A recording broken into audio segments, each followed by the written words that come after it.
So what is herd immunity? So think of herd, like a herd of cows, a large population. And herd immunity is what occurs when most of the members of the herd are immunized.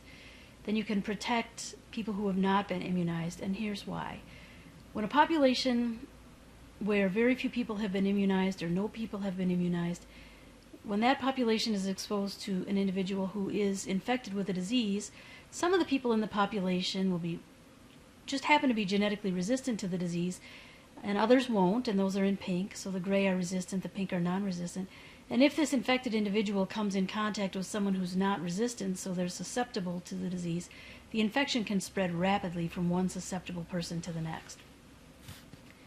Conversely, in a population where there's lots of these yellow individuals who've been vaccinated, so in this example, yellow means vaccinated, when the newly infected individual makes his way into this population, he's going to come up against some people who are vaccinated maybe immediately and stop the spread of that disease, or maybe a little bit further down the line.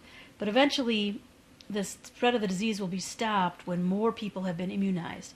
So in this population, you'd be protecting someone who was maybe a baby that couldn't be immunized. Newborns can't be immunized right away, often for several months. Also, people who are taking immunosuppressant drugs can't be immunized. People who are doing chemotherapy can't be immunized.